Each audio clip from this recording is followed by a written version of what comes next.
Audio Jungle.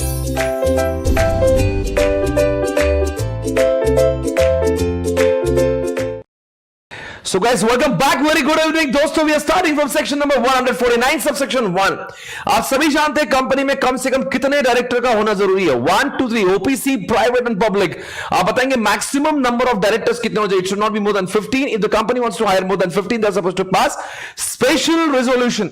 अगर company में 8 directors है और कंपनी के एओए में 10 डायरेक्टर लिखे हैं, now you want to appoint 12 directors, you can not do it. You have to amend your articles. उसके बाद में ही आप उतने डायरेक्टर्स को अपॉइंट कर सकते हो. It's time to understand section number 149 subsection 1 provision number 2. Women director कौन से कंपनी के लिए एप्लीकेबल होगी? Listed company and unlisted company जहां पे 100 करोड़ आपका पेड अप शेयर कैपिटल या उससे ज्यादा होना चाहिए, या फिर 300 करोड़ टर्नओवर या उससे ज्यादा होना चाहिए. इन दोनों में से कोई भी कंडीशन फुलफिल वहां पे हो जाती है तो वहां पे लाना पड़ेगी एक महिला का होना आपके पास में बेहद जरूरी होता है. दोस्तों अगर महिला छोड़ के जाए तो आपको 3 महीने या फिर 3 महीने या फिर अगला जो बोर्ड ऑफ डायरेक्टर का मीटिंग होगा उसके अंदर आपको एक महिला को लाना बेहद जरूरी होगा. और जब ये एक्ट आया था उसके बाद में अगर आपके पास में उस समय कोई महिला नहीं होगी, आपको within 6 months you are supposed to appoint women director. दोस्तों ये सेक्शन हमारा खत्म हुआ.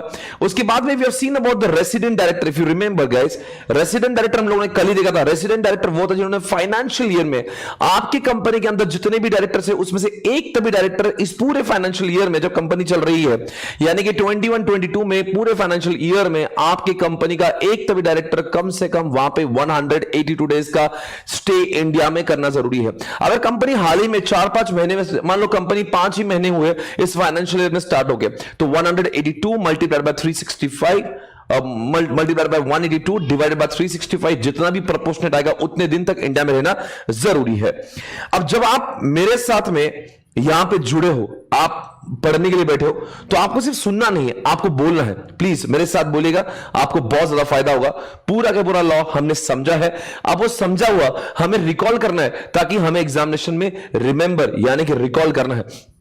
दोस्तों 149 सबसेक्शन 4 की बात करते हैं. इंडिपेंडेंट डायरेक्टर्स की हम लोग बात करेंगे. You all know what is independent director. Independent director किसको बोलते हैं? इंडिपेंडेंट डायरेक्टर्स वो होते हैं जिनके चरित्र पर कोई दाग नहीं, जिनका इंटीग्रिटी होता है, जो कोई पिक्यूनरी इंटरेस्ट नहीं होता, उनका स्किल सेट उनके पास में कुछ होना जरूरी है. अब इंडिपेंडेंट डायरेक्टर कौन से कंपनी को एप्लीकेबल होंगे? लिस्टेड कंपनी को. ऑब्वियसली लिस्टेड कंपनी को उनका एप्लीकेबिलिटी होता ही है लिस्टेड कंपनी के अंदर. और अनलिस्टेड कंपनी में 10-50-100 याद करना, 10-50-100, 10 crore paid up share capital, 50 crore borrowing and 100 crore turnover. इन तीनों में से कोई भी कंडीशन फुलफिल हो जाती है तो वहां पे वहां पे आपकी कंपनी के पास में इंडिपेंडेंट डायरेक्टर होना जरूरी है. अब बताओ कौन से कंपनीज के लिए एप्लीकेबल है? लिस्टेड या फिर अनलिस्टेड. पर अनलिस्टेड सारी नहीं, अनलिस्टेड में से 10-50-100 यानी कि 10 crore paid up share capital, 50 crore borrowing, 100 crore turnover. तीनों में से कोई भी कंडीशन फुलफिल होने पर वहां पे अपॉइंट होना चाहिए इंडिपेंडेंट डायरेक्टर. लिस्टेड कंपनी में 3 डायरेक्टर कम से कम होना जरूरी है, और 1/3 डायरेक्टर होना जरूरी है, आपके टोटल नंबर ऑफ डायरेक्टर्स के 1/3. और अनलिस्टेड कंपनी में 2 डायरेक्टर कम से कम आपके इंडिपेंडेंट होना जरूरी है. कितने सालों के लिए अपॉइंट हो गए? 5 years एंड देन 3 years का कूलिंग पीरियड. 5 years पहले 5 years के लिए ordinary resolution will be pass, next 5 years के लिए स्पेशल रिजोल्यूशन विल बी पास, उसके में 3 साल का कूलिंग पीरियड होगा. वापस से अपॉइंट होना तो 553 वगैन ओआर एसआर और वो सब कुछ होगा. क्या इनको रेम्यूनरेशन मिलेगा? जी हां, इंडिपेंडेंट डायरेक्टर्स को मिलता है. आपकी सिटिंग फीस मिलती है, आने जाने का रिएंबर्समेंट वो सब कुछ मिलता है, खर्चे का रिएंबर्समेंट मिलता है, और साथ साथ में दोस्तों उनको प्रॉफिट में से भी रेम्यूनरेशन दिया जाता है. क्या वो किसी कामों के लिए लायबल फॉर पनिशमेंट होंगे? नहीं होंगे अगर उन्होंने कुछ गलत चीजों में कंसेंट नहीं दिया होगा. अगर उन्होंने गलत चीजों को कंसेंट दिया होगा तो वो लायबल फॉर पनिशमेंट हो सकते हैं. क्या ये रिटायरमेंट बाय रोटेशन होते हैं? जी नहीं, रिटायरमेंट बाय रोटेशन इनको होना ही नहीं है. कितने बार उनको डिक्लेयर करना पड़ता है कि वो इंडिपेंडेंट है? जब हालात कुछ सर्कमस्टेंसेस चेंज हुए तो उनको बताना पड़ेगा. उनके अपॉइंटमेंट होने के बाद की जो पहली बोर्ड मीटिंग होती है वहां पे, और साथ साथ में एक तीसरा कंडीशन अपॉइंटमेंट होने के बाद की पहली बोर्ड मीटिंग, कोई भी फाइनेंशियल ईयर स्टार्ट होने के पहले बात की पहली बोर्ड मीटिंग, और जब भी कोई हालात बदलेंगे तब उनको तीनों जगह में बोलना पड़ता है कि मैं इंडिपेंडेंट हूं, मैं इंडिपेंडेंट हूं और मैं इंडिपेंडेंट हूं. दोस्तों हमने ये भी देखा कि कौन से अनलिस्टेड कंपनी जो पब्लिक है, कौन सी कंपनी जो अनलिस्टेड पब्लिक कंपनी है जिसको इंडिपेंडेंट डायरेक्टर अपॉइंट करने की जरूरत, जैसे कि जॉइंट वेंचर, जैसे कि होली ओन सब्सिडरी और डोरमेंट कंपनी, इन जगहों पर आपको इंडिपेंडेंट डायरेक्टर को सेपरेटली अपॉइंट करने की जरूरत नहीं है। अगर बात करें सेक्शन नंबर 150 की, 150 का संबंध 149(4) से है। 149 सबसेक्शन 4 कहता है कि आपके इसमें इंडिपेंडेंट डायरेक्टर होना चाहिए, but the point is independent director को लाए कहां से? इंडिपेंडेंट डायरेक्टर की दुकानें हैं नहीं, इसके लिए खास डेटा बैंक बनाया जाएगा। Data bank should be approved by central government and MCA की वेबसाइट पर या फिर एमसीए प्रमाणित जो वेबसाइट होती है वहां पे ऐसे इंडिपेंडेंट डायरेक्टर को पाया जाता है। इंडिपेंडेंट डायरेक्टर अगर अपॉइंट करने में कंपनीज की कोई गड़बड़ हो जाती है या कोई गलत व्यक्ति को अपॉइंट कर लिया जाता है, उसके लिए वेबसाइट के owners will not be responsible. और ये जो वेबसाइट होती है ना, उसमें डायरेक्टर्स के सारे डिटेल्स अपडेटेड होना चाहिए, कंटिन्यूअस बेसिस पर इस वेबसाइट को अपडेट किया जाता है। इसी के साथ में 150 सेक्शन ऑल्सो ओवर, हम लोग बढ़ेंगे आगे। दोस्तों सेक्शन नंबर 150 ये तो हमारा हो गया है, बिल्कुल बिल्कुल ये सारी चीजें person eligible to willing to be appointed, ये चीजें आप जानते हैं कि हमारा एक कॉन्सेप्ट बचा है कि कौन से लोग eligible to become independent director थे, वो यहां से ही डेटा आया हुआ है और 150 को मैंने ऑलरेडी आपके सामने बता दिया है। Now I am moving on section number 151। I hope आप लोग सब मेरे साथ में हैं, मेरी स्पीड, मेरी रफ्तार आप मैच कर पा रहे हैं। सभी लोग, मैं हाथ जोड़ के आपसे निवेदन करता हूं, आप मेरे छोटे भाई बहन हैं, आप समझने की कोशिश करिए, आपका जो जिंदगी में ये सबसे इंपॉर्टेंट महत्वपूर्ण वक्त चल रहा है, इससे ज्यादा कभी था भी नहीं, बिकॉज सीए फाइनल होने के बाद में यू बिकम प्रोफेशनल, आप घर वालों के लिए सपोर्ट बनने जा रहा हूं। तो अगर पढ़ना ही है तो भाई साहब ध्यान से पढ़ो, इज्जत से, पूरा कॉन्सेंट्रेशन। अगर मैं आपकी रिविजन ले रहा हूं तो आपका काम बनता है, आपकी नैतिक जिम्मेवारी बनती है कि आप मेरे साथ में बोले, अदरवाइज इन लेक्चर्स का कोई उपयोग नहीं है। रिविजन कोई मैं अपने समाधान, अपने सेटिस्फेक्शन के लिए ले रहा हूं। रिविजन से आपको चीजें याद होंगी, बिकॉज इतनी सारे प्रोविजंस है, उनको याद करना बहुत मुश्किल है भाई। कम ऑन, आप बात करेंगे स्मॉल शेयर होल्डर डायरेक्टर्स की कितने साल के लिए अपॉइंट होते? 3 इयर्स। क्या उनको दोबारा अपॉइंट कर सकते? जी नहीं, उनको दोबारा 3 साल के बाद कूलिंग पीरियड के बाद में अगर अपॉइंट करना है, he can be appointed in other capacity but not in the capacity of small share holder director. कौन सी कंपनी के लिए एप्लीकेबल होता है? लिस्टेड कंपनी के लिए एप्लीकेबल होता है। कितने स्मॉल शेयर होल्डर डायरेक्टर कितने कंपनी में डायरेक्टर बन सकता है? He can be appointed in maximum 2 companies, जिस पर provided the other company is not the competitor of the first company. दोस्तों एसएसडी को लाने के लिए कितने स्मॉल शेयर होल्डर ने अप्लाई करना चाहिए? 1000 या फिर उस बिरादरी के 1/10 लोगों ने अप्लाई करना चाहिए। कहां पे अप्लाई करेंगे? 14 डेज पहले कंपनी को नोटिस देंगे, कंपनी क्या करेंगे, उसके लिए ओआर पास करेंगे, that person will be appointed. आप याद रखिए, दुनिया का हर कोई एसएसडी इंडिपेंडेंट डायरेक्टर होना बेहद जरूरी है। अब now it's time to learn about section number 161, 1, 2, 3। आज आपको इस चार्ट का होने का बहुत एहसास हो रहा होगा, आपको लग रहा होगा ये चैप्टर कितना बड़ा था। 5 दिन यानी कि लगभग 15 घंटों का समय हमने इसमें बिताया, but now within 22 minutes we are going to recall everything. Still we are having 50 minutes more. 161, 1, 2, 3, 4 guys, come on. Additional alternate nominee casual, come on. Additional alternate nominee, come on. Additional alternate nominee casual. Additional director is a director which is appointed between 2 AGM. ये appoint होगा अभी, वो काम कर रहे कब तक? अगली मीटिंग तक, अगले एजीएम तक, या फिर AGM should have been held which is earlier तक। आपसे और भी एक प्रश्न बताएंगे दोस्तों, जिस बंदे को पहले एजीएम में रिजेक्ट करवाया, that person will not be appointed as what? Additional director in this meeting. Okay guys, now next point, alternate director is a director जब कैटरीना कैफ या उसके से कोई director which has gone abroad for 3 months और मोर, उस case में उसके बदले में दीपिका को अल्टरनेट डायरेक्टर बोल के बनाया जा सकता है। दीपिका कब तक काम करेगी? जब तक कैटरीना वापस नहीं आ जाती। कैटरीना को जितने अधिकार थे वो सारे अधिकार जो है दीपिका को दिए जाते हैं। इफ द Katrina Kaif was an independent director, then Deepika is also required to be an independent director who gets the chance of getting reappointed until the Katrina Kaif. Deepika Padukone was already an alternate director for Shah Rukh Khan, but she cannot be an alternate director for Katrina Kaif. Okay, nominee director. There are sometimes central government, state government, the financial institution wants a company to appoint the nominee director. In that case, what happens? The company is required to pass ordinary resolution, and they can appoint the nominee directors. See, nominee directors are only nominated by central government, state government, and the financial institute. They are not appointed by them. ऐसा मत समझना, don't have that misunderstanding that it will be appointed by CG. Appointment will be done by the shareholder. The appointment will be done by the board of directors. Sorry. You know what is the commonality of all these 4 sections? All these 4 sections are saying all the directors will be appointed through board of director. This is the exception to section number 152. subsection 2, because 152 subsection 2 says every director must be appointed by AGM and with the help of ordinary resolution. But in this case, here we are not passing OR. We are appointing all the directors with the help of board of directors resolution. My question is, guys, nominee directors. Okay, my question is casual vacancy. If any director has died or he has been removed or he has resigned the organization, there is a sudden vacancy occurred in the organization. In that case, casual vacancy is required to be filled with the help of board of directors. Again, the question is it important to fill? Is it compulsory to fill the casual vacancy? No, it's not compulsory. If they wish, they want, if there's a willingness, they can do so. If the board of directors do not want to appoint any director, if somebody has gone, then also it's okay. Now the question is, Amrish Puri has gone. He had worked for 2 years. His 3 years period was left, and Om Puri is getting appointed. So Om Puri will work for not more than 3 years. If Om Puri is also gone, in that case, this is not called as a casual vacancy. Nobody else will be appointed to replace the Om Puri, because Om Puri was not appointed by the shareholder. If you want to appoint somebody on behalf of Om Puri, in that case, it will not be called as casual vacancy. You want to appoint somebody on behalf of Om Puri, then you have to pass what? AGMP ordinary resolution. I hope you get it, guys. Come on. Okay, everybody is getting this. Come on.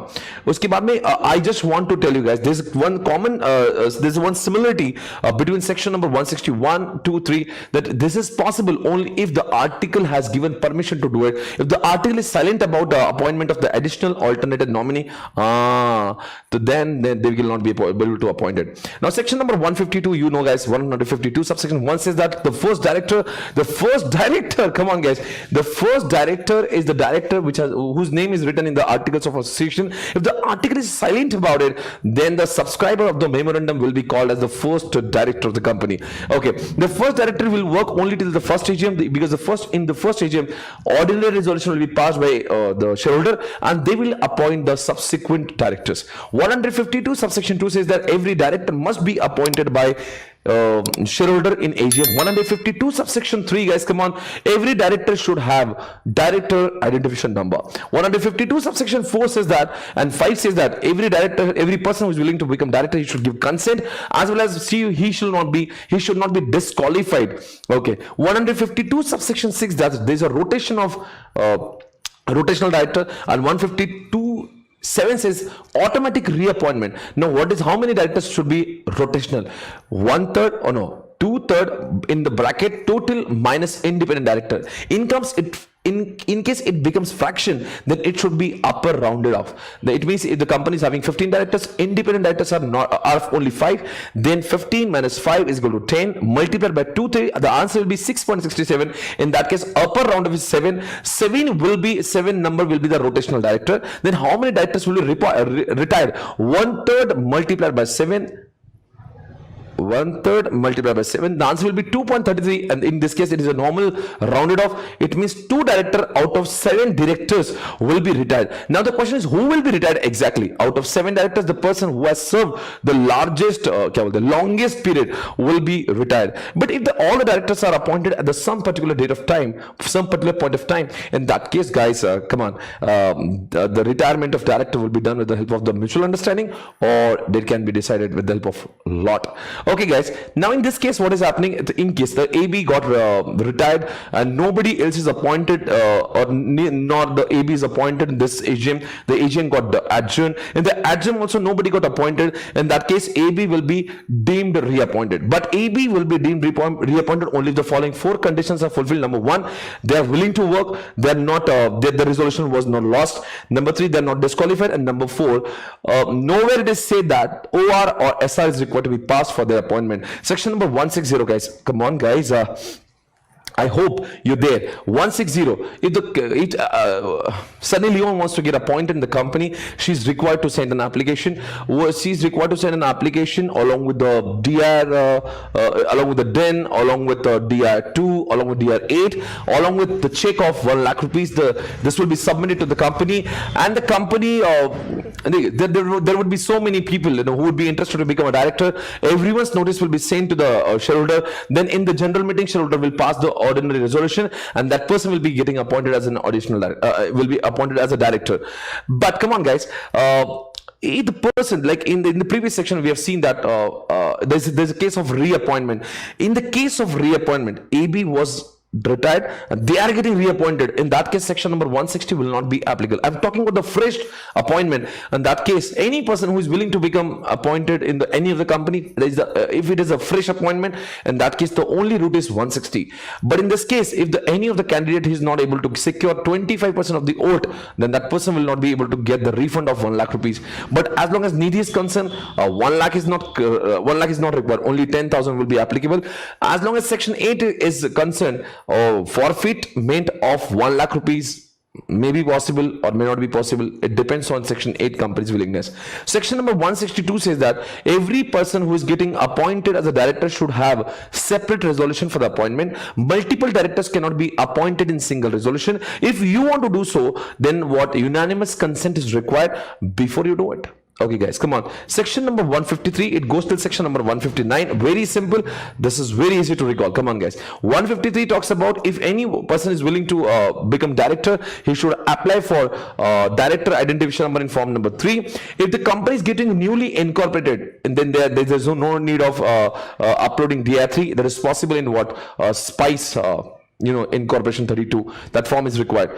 In that case, you can appoint maximum 3 directors along the incorporation. Otherwise, in the company's existing company, in that case, a new director will be appointed only through DR3, along with all the documents, the photograph and Aadhaar and PAN card and the digital signature will be required. And along with the digital signature of that particular person, the digital signature of CS or MD or CFO or director will also be required. जिस company में वो director बोल के appoint होने वाला होगा.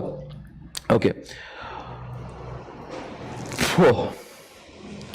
Okay, I hope everybody is with me. Okay, come on. 154 section says that within the span of 1 month, he will be able to get his DIN. As soon as you upload the data, you get TRN, and with the help of TRN, you are able to track when will you get your DIN. 155 says that one person cannot have more than 1 DIN. 156 says that if the existing director, in 2007, when the provision of DIN was introduced, in that case, the Mukesh Ambani was the director in multiple companies. He's required to make an application to the government for getting DIN, and once he get the DIN, within 30 days he should make an application to the company that he has received the DIN. And 157 says that as soon as the company gets the DIN from Mukesh Ambani, the company should submit his DIN to ROC within 15 days.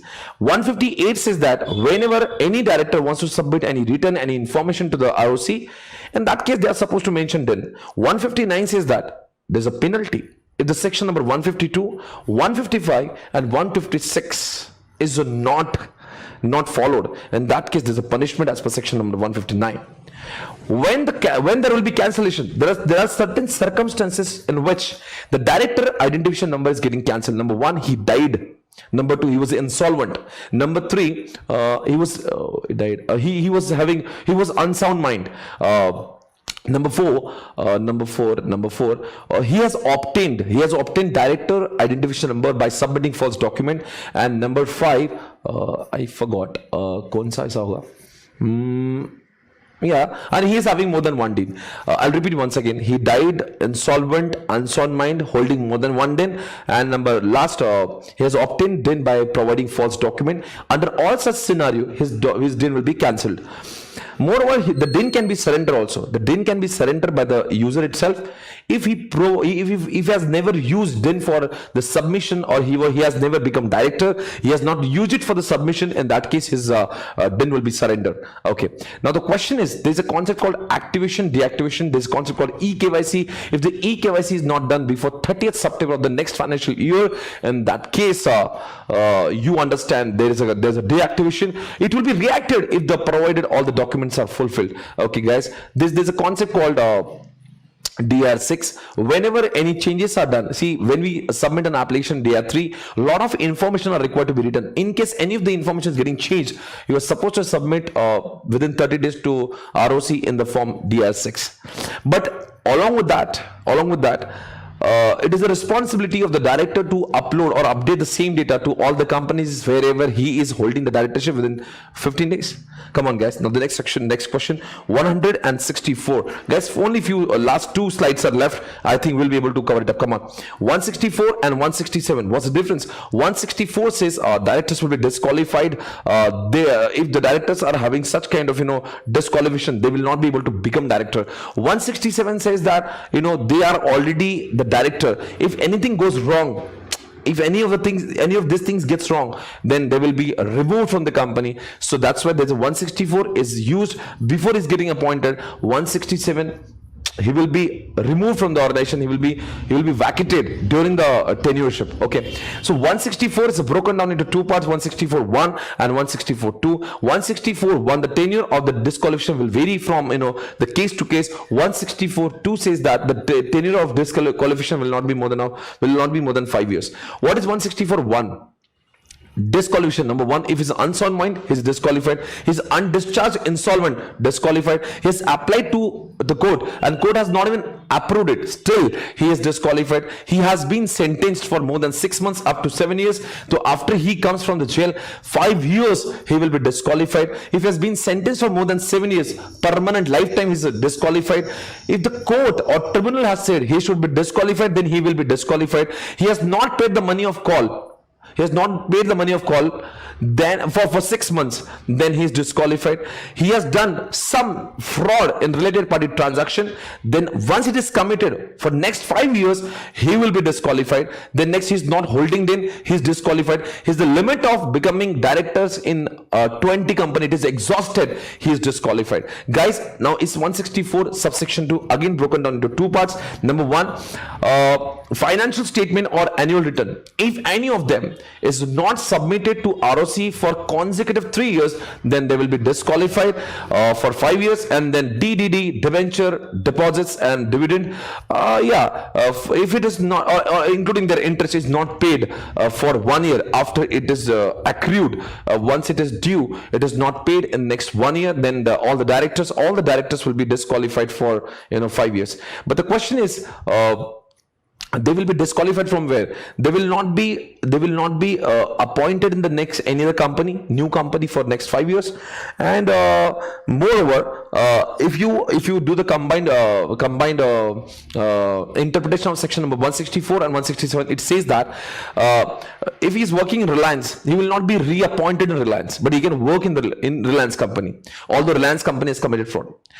About TCS and about Infosys, the TCS, he was already an existing person of TCS, then immediately has to vacate from TCS. And if Infosys is the new company, he will not be appointed in Infosys for next 5 years. I hope it is already done when we were doing it. If you have not yet understood 167, again you can go through it because it was discussed in detail.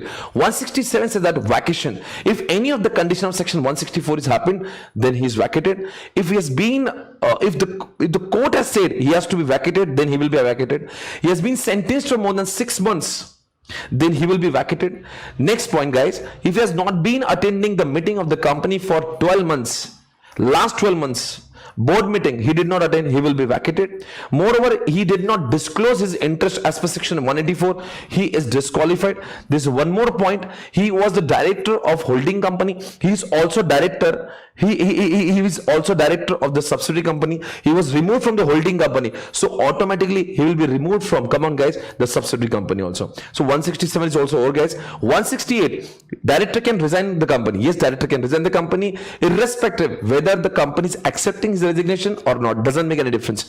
Within 30 days of his acceptance of the resignation, he should submit, the company should submit his data in DI 12 to ROC, and in fact it is the responsibility of director also to submit data to ROC in DIR 11 form. Okay, but whatever fraud he has committed before he has resigned, he will be himself responsible. 169, directors can be removed. Come on guys, directors can be removed, but directors can be removed. This section is divided into two parts. One is section number 241, one is section 169. 169 further will be divided into two parts, OR/SR. If the person was already reappointed as an independent director, okay, in that case he will be removed with the help of SRs, passing special resolution. But what about OR? With the help of OR, that person can be removed in general meeting. If any, if the specific number of people, maybe if the person is having the value of not less than 5 lakh shares, or I think 1%. Let me check. The specific number of people, will make an application to they will send the special notice to the company. For example, they want Rakhi to be removed. This information will be sent to Rakhi. Rakhi will get the representation. If the representation is submitted on time, that along with the notice, the representation of Rakhi will be sent to the shareholder. Shareholder will give their opinion in general meeting. If the ordinary resolution is passed against Rakhi, then she will be removed. Opportunity of being heard is given. Also, it is very important to understand that if the Rakhi did not submit her reply within prescribed time limit, she will be allowed to read. She will be allowed to speak during AGM, because the shareholder should know what she's what's her opinion about this. And then but in case she's trying to get the needless publicity in giving the reply, or while reading the reply, then that case she will not be able to read her reply, she will not be able to send a reply. Okay, this is called as removal of directors. But removal of directors is of Rakhi. In that the same removal, try to understand if Deepika also can be appointed in the same special notice. If the Deepika's name is also appointed, then what will happen? Rakhi will be removed and Deepika will be appointed. But for Deepika's appointment also, OR is also required to pass. And moreover, you have to understand, if no one is appointed on behalf of Rakhi, then there will be casual vacancy, and it will be filled with the help of section number 161 subsection 4. It means it will be filled with the help of Board of Directors resolution. And the question is, what was section number 241? Because 169 is broken down into two parts. One is 241 also. Sometimes tribunal, without passing OR, SR, can remove somebody if he is doing some operation. You have heard about operation and mismanagement, section 241. If tribunal thinks that some director is misusing the power and they're doing with operation on the shareholder, in that case some directors can be removed. And moreover, those directors can't even get the compensation. Moreover, those directors cannot be appointed in the company for next 5 years. And last one page, guys, I think we have already taken 26 minutes. I think 20, I think, I don't know kitna minute hua hai, but maybe within 30 minutes we'll be able to finish. Last 2-3 minutes are left. As per section number 165, one person can be director in not more than 20 companies. When you count 20 companies, you should not count if the director is the director of a dormant company or section 8 company. If he is the director as an alternate position, that should be counted in the counting of 20. Moreover, maximum number of public company should not be more than 10. He can be the director of public company and maximum 10 companies. Moreover, if the private company, private company, कोई अगर private company है जिसकी holding company is the public company, in that case that private company will also be considered as a public company. Private company is having a holding company which is a public company. In that case, such a private company will be considered as a public company. Okay, section number 166, very easy. Duties of director. Director should always work in good faith. He should have due diligence. He should work skillfully. He should not create something which is in conflict of the company's nature of business. He should not delegate his power to anyone. He should always conduct meeting on time. He should approve financial statement. He should provide notices to all the shareholders, and these are the various duties of the board of directors. Now, what is section number 170 and 171? It is the responsibility of a company to maintain the register where they maintain the name, address, everything of the directors and campaign. Along with that, their holding of shares, their stakeholding in company's holding company, companies the subsidiary and the holding company's subsidiary. So it is required to be maintained as per section number 170. Now, what is 171? It is the right of all the shareholders, members to access the data of 170. In case he is denied, he can make an application to ROC. Moreover, he is having a right to access such things during office hours. In case he is denied, again he can make an application to ROC. He can also demand the extract of this, and that is to be submitted to the members within 30 days span. Okay, that is all, guys. That is all about section number 172. And what is that is all about 171. And what is 172? If any of the section is a fail to talk about the punishment, silent about the punishment and fine, then in that case the fine and punishment of section number 172 will be applicable. That is all, guys. That's all about the chapter number 1. I hope it is done. I would require you to concentrate on section number now. What is section number? Let's recall all the section number. Come on, guys, let's recall all the section number. Let's recall all the section number. Let's recall all the section number. Let's recall all the section number. Come on, guys, अगर आपको याद होगा please आप इसको समझिएगा. Okay, let's do it. Come on, guys. Okay,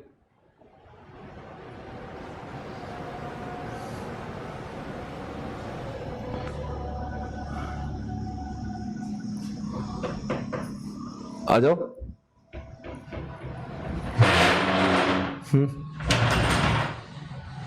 Okay, so let's start, guys, as we are on section number, just let's revise all the sections. Section number 149, 1 talks about the maximum number of directors. 149, 3 talks about the resident director. 149 subsection 4 talks about the independent director. 150, the database of independent director. 151, small shareholder director. 152, the first director and the AGM and the DIN and DR2, DR8 and retirement by rotation and all that.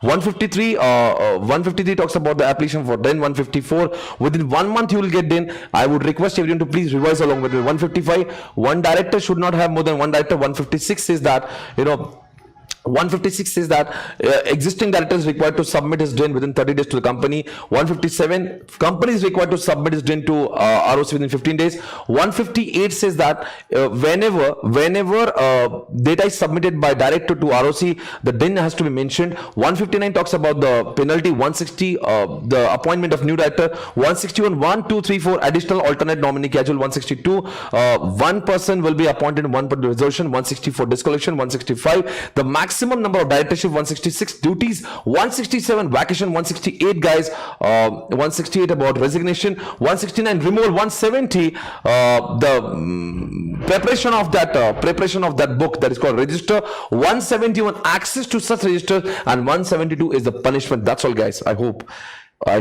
it's ready, guys. Come on, I hope you all could recall. Everybody, come on.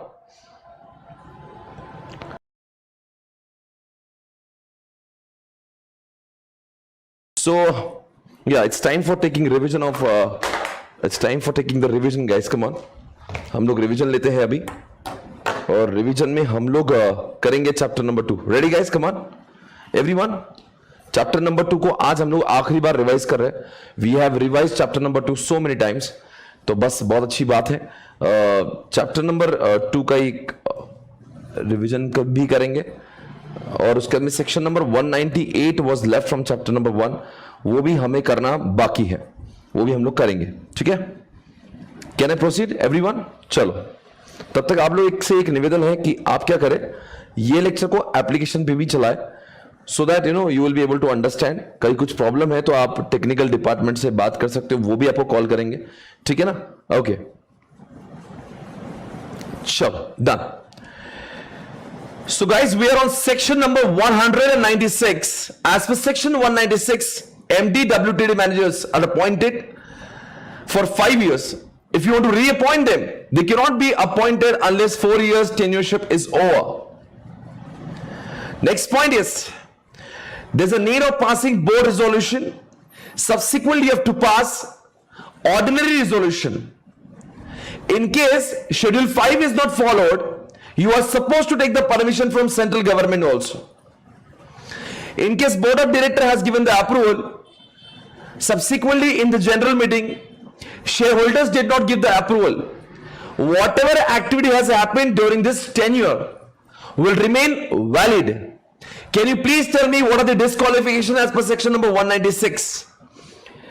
As per section number 196, number 1, if age is below 21, if age is above 70, that person will be disqualified. However, if you pass special resolution, if the person has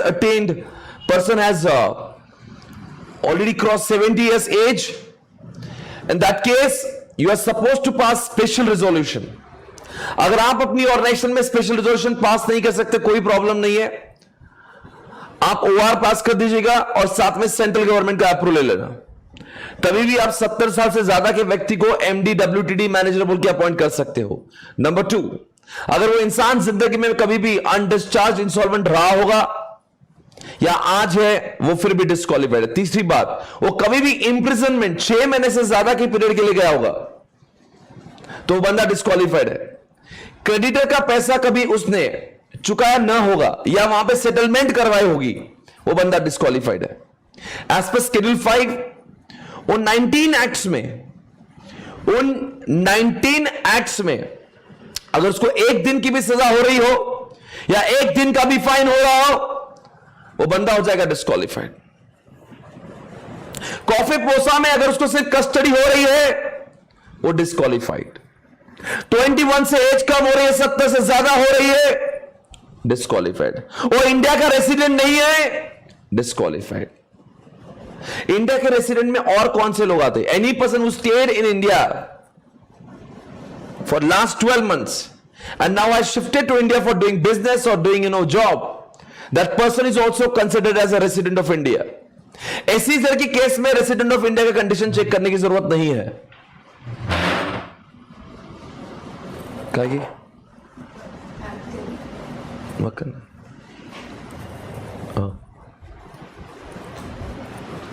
Okay, as per section 203,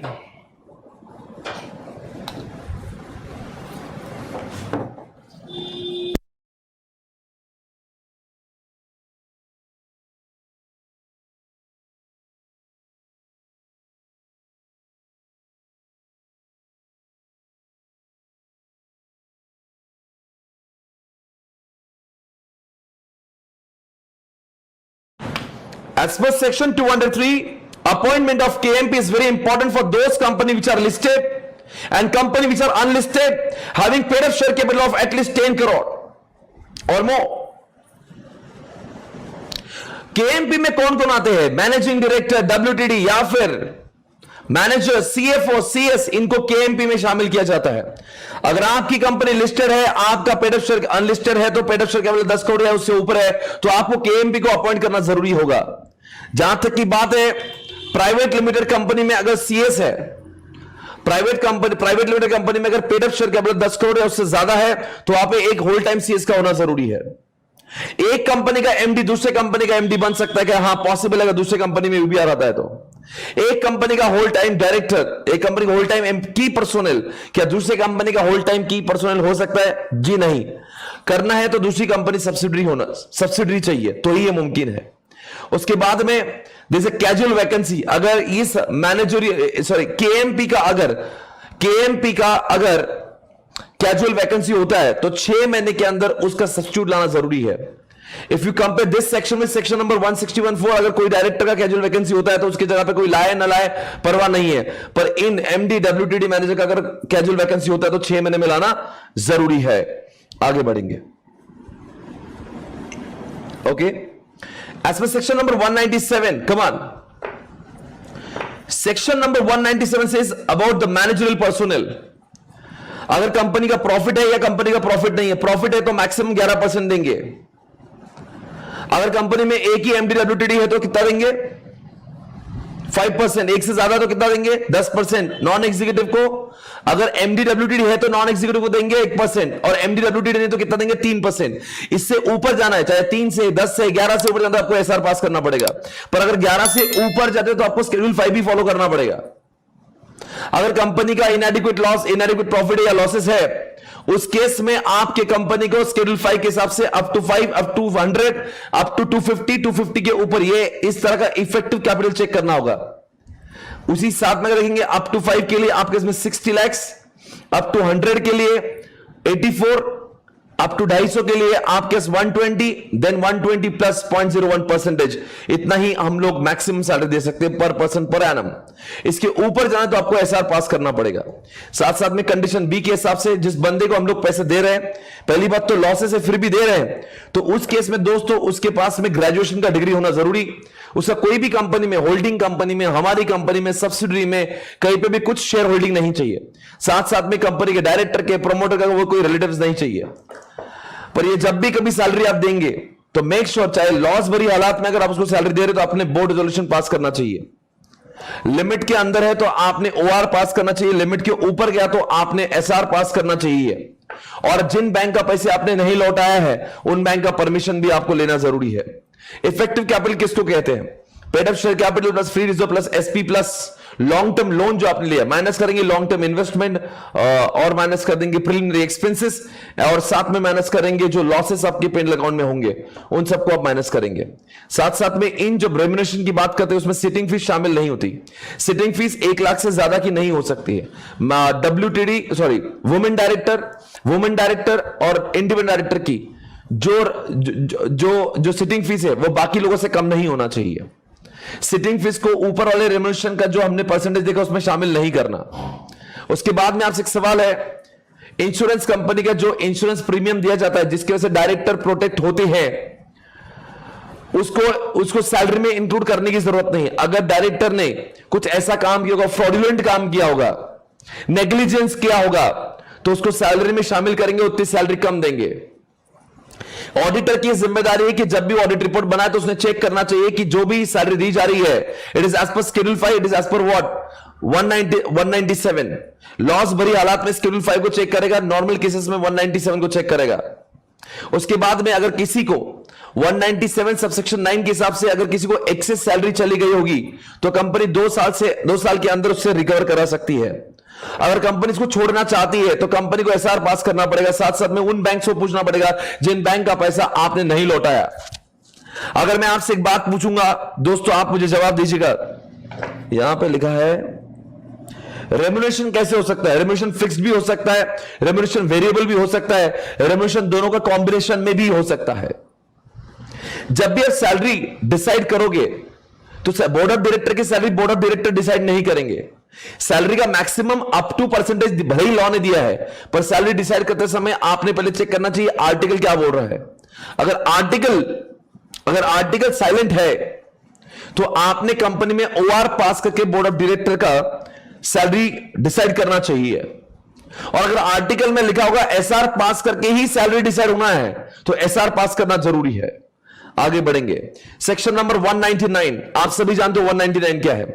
अगर financial statement में fraudulent कुछ काम किया हो या compliances को follow नहीं किया, जिसकी वजह से हमारी फाइनेंशियल स्टेटमेंट जो पूरी तरह से चेंज हो रही है, जिसकी वजह से प्रॉफिटेबिलिटी चेंज हो जाएगी। कंपनी का profit was only 1000 crore, by doing some fraudulent activity director made it 2000 crore. Director was supposed to get 110 crore maximum, now director could get 220 crores. Because of this fraudulent act, director was able to get more than what they were supposed to get. 110 crore रुपए director को ज्यादा मिल गए। क्या आप director से जो पैसा access गया कि वापस ले सकते हैं? हाँ जी, ले सकते हैं वापस से। There is no doubt about it. ये पैसा उनको वापस देना पड़ेगा। 200 की बात करेंगे, सेक्शन 200 में ऐसा लिखा है, अगर कंपनी लॉस में चल रही है और लॉस भरी कंपनी को अगर आप डायरेक्टर को फिर भी सैलरी देना चाहते हो up to 60 lakhs, up to 84, हो सकता है आप बियॉन्ड द लिमिट भी जाना चाहते हो, what ever the case it may be.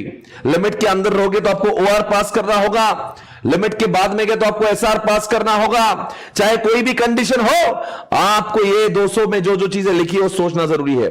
while passing the ordinary resolution, while passing the special resolution, shareholders are supposed to consider following factors as per section 200 and as per the rules.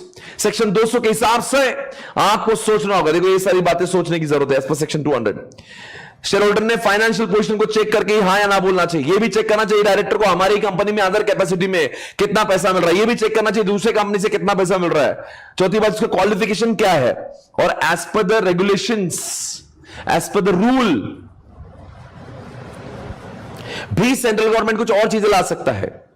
Central government emotional हो जाती है। Central government में 5 चीजें और जो कहते हैं।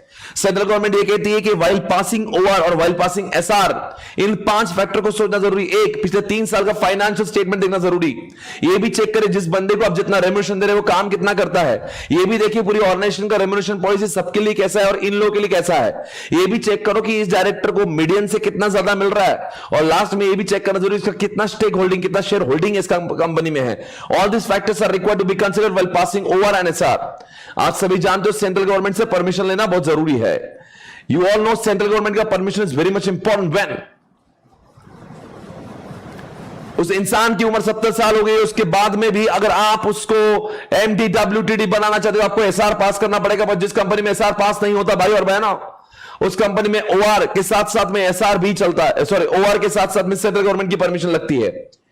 तो सेंट्रल गवर्नमेंट की या फिर शेड्यूल 5 का कोई भी एक चीज हो, अगर आपने कॉफी पोसा में गलती की, आपको 19X में गलती की, आप इंडिया के रेसिडेंट नहीं हो, आपको सेंट्रल गवर्नमेंट से परमिशन लेना पड़ेगी MR2 में अपॉइंटमेंट के 30 दिनों के अंदर। वो करने से पहले आपने शेयर होल्डर को नोटिस देना चाहिए। साथ साथ में नोटिस कहां पब्लिश होना चाहिए? न्यूज़पेपर में, लोकल भी और जो लोकल लैंग्वेज में भी और इंग्लिश लैंग्वेज में भी। और जो नोटिस आपने भेजी उसका कटआउट भी आपने मेल से गवर्नमेंट को भेजना चाहिए। All this things are required to be considered before you sending an application to what central government. Form का नाम याद रखना MR2।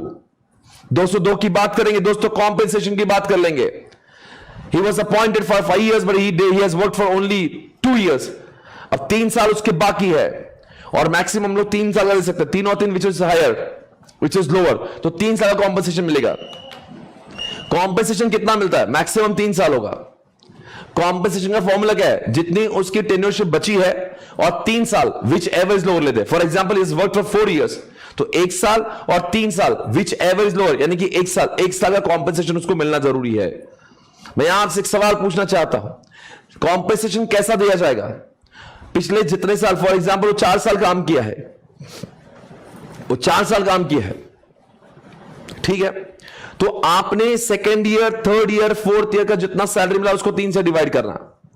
Suppose he work for 2 years in the organization, तो 2 साल की जितनी सैलरी उसको 2 से डिवाइड करना, यानी कि चाहे वो कितने भी साल काम किया आपने से 3 साल का एवरेज लेना चाहिए। अगर 3 साल तक का काम किया है, अगर उसने 1 साल का काम किया तो 1 साल का एवरेज लेंगे, 2 साल का काम किया तो 2 साल का एवरेज लेंगे, 3 साल काम किया तो 3 साल का एवरेज लेंगे, और 4 साल का काम किया तो आपके नजदीकी 3 साल का एवरेज लेंगे।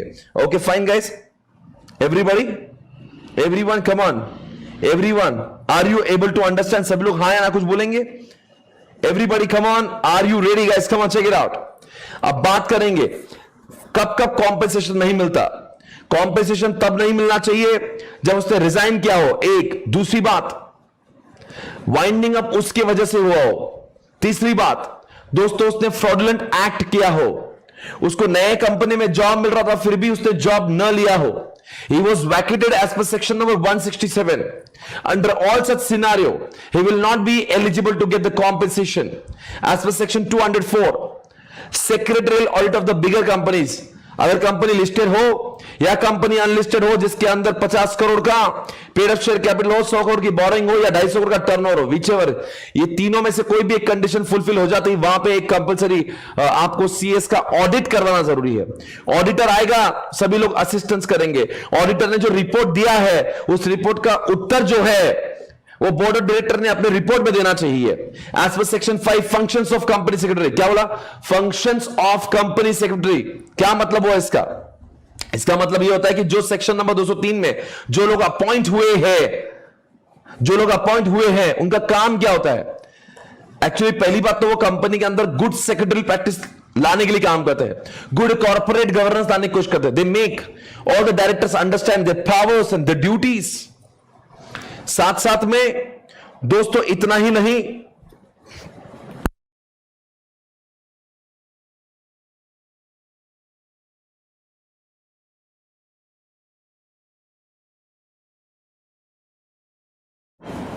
पावर्स एंड ड्यूटीज ही नहीं, साथ साथ में कंपनी के अंदर जब भी बोर्ड मीटिंग लेना हो, चाहे जनरल मीटिंग लेना, उसकी नोटिस भेजना, उसकी रिजोल्यूशन बनाना, ये सारे काम उसकी होते हैं। कंपनी को अगर नोटिस आ जाती है, कंपनी के नोटिस आने के बाद में उसका प्रत्युत्तर कंपनी का रिप्रेजेंटेशन कौन देगा? यही बंदा देता है। कंपनी के अंदर अच्छे कंप्लायंसेस लाना, उसकी रिपोर्टिंग बोर्ड ऑफ डायरेक्टर को कराना, ये सारे काम सीएस के होते हैं। इसके साथ साथ में बोर्ड ऑफ डायरेक्टर ने उनको कुछ और अलॉट किया होगा तो वो भी काम वो करते हैं। I hope you're understanding. We're done with all the sections. Section number 196, the appointment 197, remuneration 198, P&L account 199, recovery 200, government को अप्लाई नहीं सॉरी ओआर और एसआर पास करते समय what factors are required to be considered. 201 government को apply कैसे करना चाहिए, 202 कॉम्पनसेशन, 203 केएमपी, 204 बिगर कंपनी का सीएस और return, 205 functions of CS. I think this chapter का revision is over, we can proceed further. Are you there guys, come on, सब लोग जवाब देंगे। Are you ready, have you all understood? अब जितने लोग ऐप पे दिख रहे हैं, कि आपको ऐप पे दिखाई दे रहा है?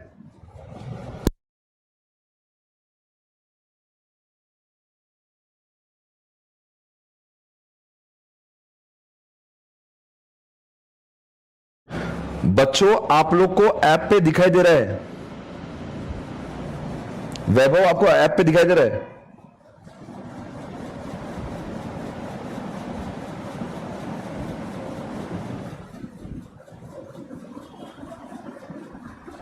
अच्छा, सभी लोग ऐप पे ही दिख रहे हैं। ओके, अच्छी बात है अगर आप ऐप पे दिख रहे हो तो। आज का लेक्चर जो है मैं यहां पे इसलिए रखा था कि आपका कोई लॉस ना हो।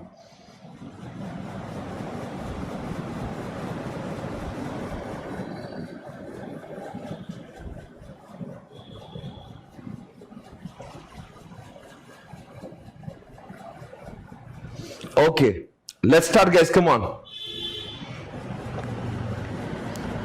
Okay everyone, come on, check it out. ये हमारा हो गया है चैप्टर को रिवाइज करके।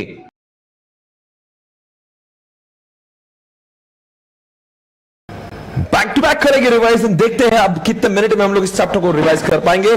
बहुत ही कम समय में हमारा टारगेट इसको रिवाइज करने का, देखते हैं कितना वक्त लगेगा। Section number, so ladies and gentlemen, let's start the revision of chapter number 3, one of the most largest chapter of CA final, जहां पे 173 से लेकर oh my god 195 तक के सेक्शंस चलते हैं।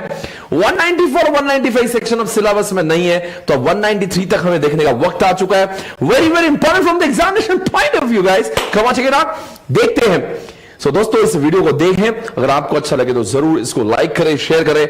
इसके अंदर पूरे latest amendment which is applicable for November 21 and May 22 is there, and this lecture will be available on YouTube as well, so that everybody who is learning this lecture will be able to access this lecture whenever they want it, wherever they want it. Come on. So frequency of कितने बार board meeting होना चाहिए? 4 बार, and the gap between two meetings should not be more than 120 days. पहली board meeting कब होती है? Incorporation के 90 days के अंदर। दोस्तों रिजोल्यूशन पास करने के लिए कितने तरीके होते हैं? एक तो मीटिंग में दौरा और एक तो रिजोल्यूशन बाय सर्कुलेशन। मीटिंग में दो तरीके होते हैं, एक तो फेस टू फेस मीटिंग होती है और एक तो वीडियो मीटिंग होती है। दोस्तों मीटिंग में आने के 2-3 तरीके होते हैं, तो कॉन्फ्रेंस से भी आ सकते हैं आप, इन पर्सन भी आ सकते हैं, यार आजकल जूम कॉल से भी आ सकते हैं। कौन से ऐसे ट्रांजैक्शन है जो वीडियो मीटिंग में होना अलाउड नहीं है? वीडियो मीटिंग में क्या अलाउड नहीं है साहब? फाइनेंशियल स्टेटमेंट का अप्रूवल, बोर्ड मीटिंग का अप्रूवल, प्रोस्पेक्टस का अप्रूवल, अमल कमीशन मर्जर, ऐसे सारे जो 4-5 जो काम है उसके लिए आपको वीडियो मीटिंग अलाउड नहीं है। पर जब तक कोविड चल रहा है वो वीडियो मीटिंग में अलाउड है। उसके बाद में अगर मैं आपसे कहता हूं, what's the next question guys, come on. So notice shall be send 7 days before the board meeting. क्या आप नोटिस का ड्यूरेशन कम कर सकते? Yes it is possible, but at least one independent director should attend the meeting. But what happens if is not there? What happens if is not there? उसका further subsequent approval लेना जरूरी है। दोस्तों rules for the meeting through video conferencing, अगर मैं आपसे सवाल पूछता हूं कि चेयरपर्सन ने, सेक्रेटरी ने क्या करना चाहिए? कि देखना चाहिए कि मीटिंग चालू होने से पहले सबको सुनाई दे रहा है, सबको दिखाई दे रहा है, पूरा रिकॉर्डिंग हो रहा है, उस पर डेट आ रही है, it is getting secured, no another person is getting access, किसी अन्य पर्सन को एक्सेस नहीं मिल रहा है। उसके बाद में यहां पे ये भी चेक करना चाहिए कि जो बंदा जिसको जब नोटिस भेजते हैं तो नोटिस भेजने के पहले इसको लिखना चाहिए कि आप चाहे तो बोर्ड मीटिंग में वीडियो द्वारा भी आ सकते हो, और जिनको वीडियो द्वारा आना है उन्होंने पहले से इंटीमेट भी करना चाहिए हम लोग वीडियो में आने वाले। पर वीडियो वाला अगर मान लो बीच में आ भी जाता है, देखो अगर आपको बार बार आपको लगता है कि आपको पूरे साल में वीडियो मीटिंग से आना है, तो आपने फाइनेंशियल स्टार्ट होने के पहले ही बोल देना चाहिए कि हाँ भाई पूरे साल भर में वीडियो मीटिंग से आऊंगा, तो आपको बार बार बोलने की इंफॉर्मेशन देने की जरूरत नहीं पड़ेगी। पर आपने वीडियो मीटिंग में बोल दिया कि आपने बोल दिया नोटिस में कि मैं वीडियो मीटिंग में आऊंगा, क्या मैं बाद में फिजिकल मीटिंग में आ सकता हूं? Yes, I can come in physical meeting also. दोस्तों आपसे एक सवाल मैं पूछना चाहता हूं, इस महफिल में कौन कितना होना चाहिए?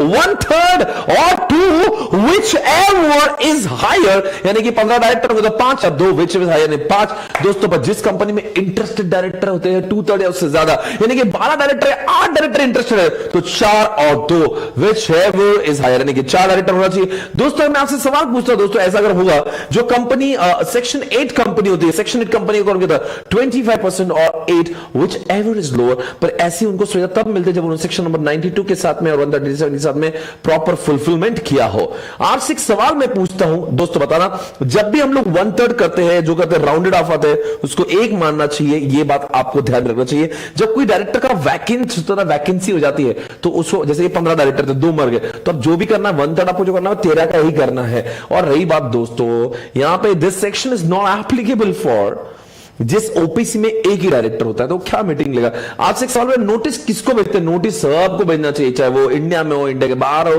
वो अल्टरनेट डायरेक्टर हो, इंटरेस्टेड एवरीवन। अगर वो खुद बोलता भी ना कि मैं मीटिंग में नहीं आने वाला, मुझे नोटिस मत दो, फिर भी उसको बोलना जरूरी है। अगर बच्चों बताओ किसी due to want of quorum if the meeting is not getting held, तो क्या होगा? अगले हफ्ता इसी समय इसी जगह वो मीटिंग ऑटोमेटिकली एडजन हो जाएगी, अगर आपके आर्टिकल्स में कुछ अलग नहीं लिखा है। पर दोस्तों और एक चीज है, इस साल में 3 मीटिंग हुई, चौथी मीटिंग साल की कैलेंडर ईयर की आखिरी डे पे थी, and it was not held due to want of quorum. क्या करेंगे अब? अगला हफ्ता, यानी कि तो अगला साल आ जाएगा, तो फिर भी हमारे सामने वो इसी साल ही कंडक्ट हुई, कंपनी ने कोई भी ऑफेंस नहीं किया। What is the meaning of section number 175 resolution by circulation, यानी कि यहां पे आपको मीटिंग कंडक्ट नहीं करना, आपको यहां पे जो भी आपके डायरेक्टर से चाहिए उसको लेटर द्वारा भेजेंगे, डॉक्यूमेंट्स भी भेजेंगे, उसका रिप्लाई आएगा, और 10 अगर डायरेक्टर है, 6 लोग अगर हाँ कहते तो हम उसको बोर्ड रेजोल्यूशन पास करेंगे। दोस्तों इसका यूज तब करते हैं जब मान लीजिए अभी एक बोर्ड मीटिंग हुई है, दूसरी बोर्ड मीटिंग कंडक्ट करना इमीडिएटली पॉसिबल नहीं, इसलिए क्या करेंगे, अब ये रिजोल्यूशन बाय सर्कुलेशन करवा देंगे, उनका उधर से रिप्लाई आएगा। अगर मेजॉरिटी लोगों ने हाथ लेटर द्वारा भी बोल दिया तो उसको रिजोल्यूशन मान लेंगे, इसके बारे में जो नोन, इसकी जो इंफॉर्मेशन है अगले बोर्ड मीटिंग के मिनट्स में ऐड कर देंगे।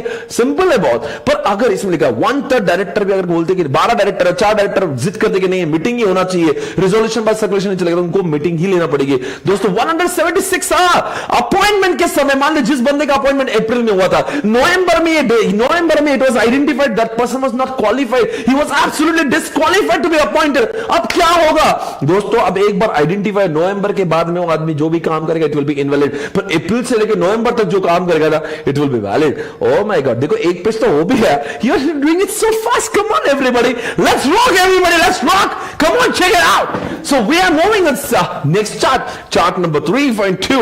आप सभी जानते हो इसमें कितने सारी कमिटीज है? 3 कमेटी है, एक तो ऑडिट कमेटी, एक तो आपके पास में एनआरसी, एसआरसी। सर विजुअल क्या है? Visual is the mechanism. हमारे कंपनी में और एक कमेटी जिसका नाम है सीएसआर, वो 135, वो सीए इंटरमीडिएट में है।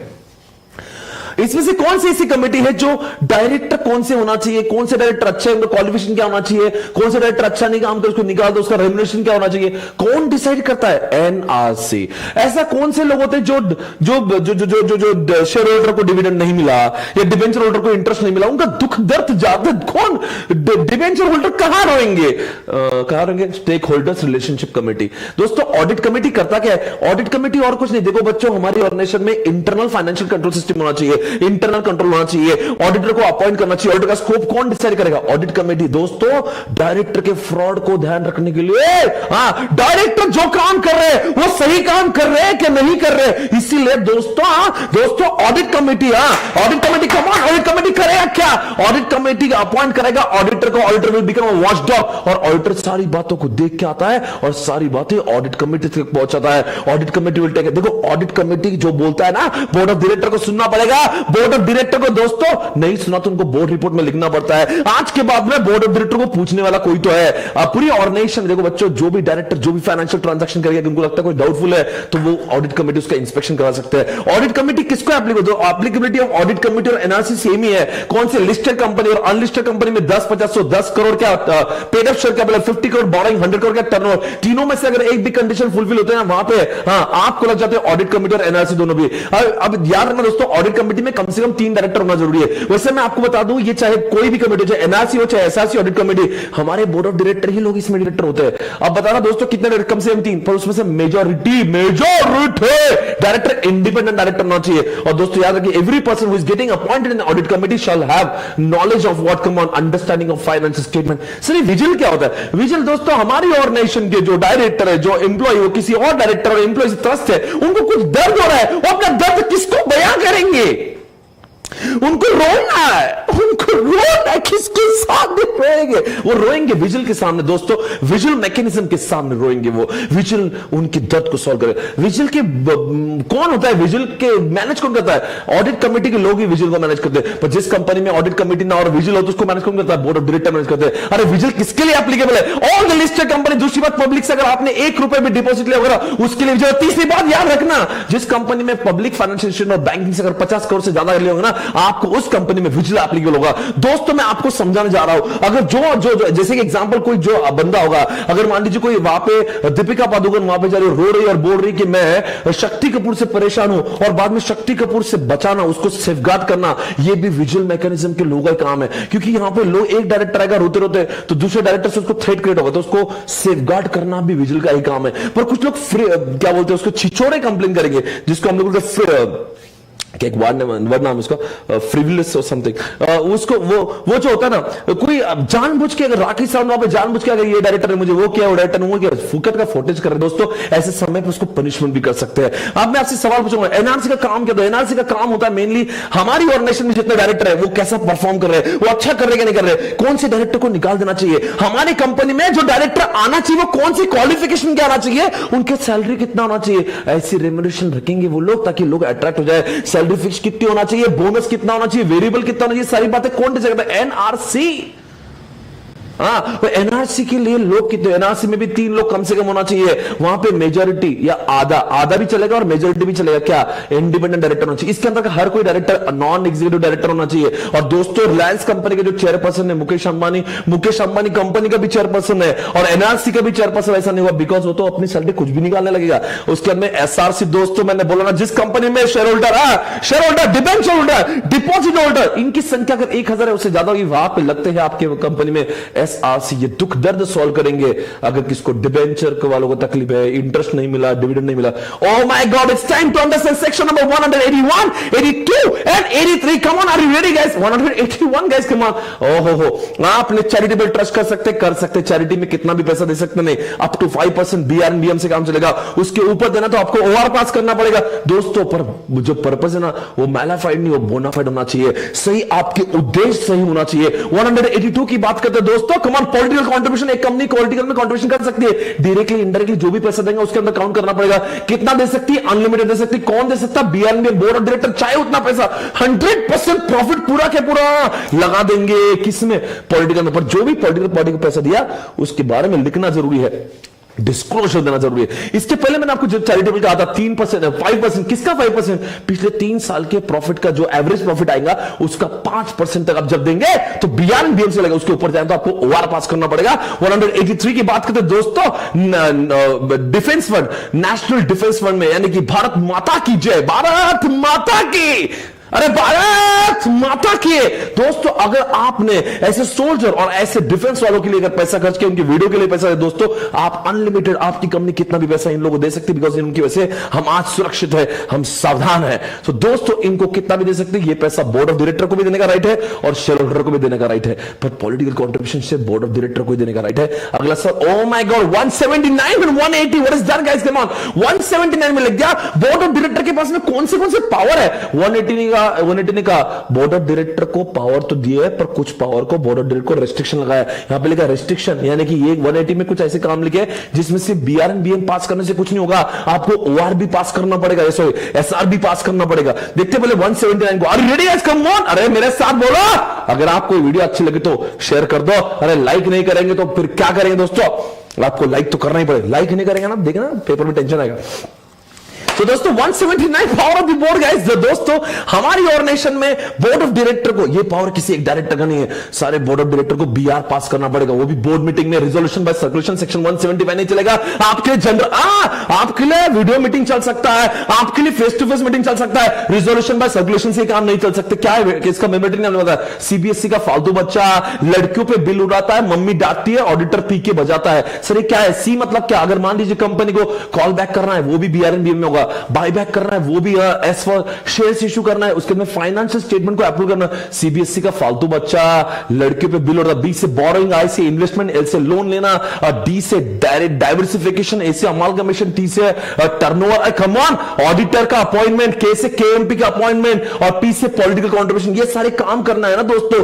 इसके लिए आपको बीआरएनबीएम करना जरूरी है। और दोस्तों इसमें बीआईएल, ये तीनों पॉइंट उसको डेलीगेट कर सकते हैं, यानी कि बोर्ड ऑफ डायरेक्टर ये काम एमडी को डेलीगेट कर सकते हैं, हमारी ऑर्गेनाइजेशन के सीईओ को डेलीगेट कर सकते हैं, प्रिंसिपल ऑफिस के सीईओ को डेलीगेट कर सकते हैं, और साथ साथ में ऑडिट कमेटी के डायरेक्टर को भी डेलीगेट कर सकते हैं। मेरा आपसे एक सवाल है दोस्तों, 180 में लिखा क्या है? 180 में ये 4 ट्रांजैक्शन करने के लिए, 4 ट्रांजैक्शन करने के लिए आपको एसआर पास करना होगा। भाई और बहनों क्या लिखा है? पहली बात तो हमारी ऑर्गेनाइजेशन की कोई ऐसी अंडरटेकिंग है जिसको हम लोग कहते हैं अंडरटेकिंग, जिसका अंडरटेकिंग मतलब कौन सी? अंडरटेकिंग को सेल कर दिया होगा, डिस्पोज कर दिया होगा, लीज पे दे दिया होगा। यानी कि दोस्तों रिलायंस कंपनी की बात करते हैं, और रिलायंस कंपनी की बड़ी रिफाइनरी है जो जामनगर में फॉर एग्जांपल, जिसके से पूरे कंपनी का जो इनकम है, पूरा इनकम का 100 करोड़ है, और वहां से 20 करोड़ से ज्यादा का इनकम आ रहा है। ये रिलायंस की पूरी नेटवर्थ है 1 लाख करोड़ की, और वहां की नेटवर्थ है 20,000 करोड़ या उससे ज्यादा, यानी कि 20% नेटवर्थ या 20% नेट इनकम है पूरे कंपनी के। दोस्तों इसको बोलते हैं हम लोग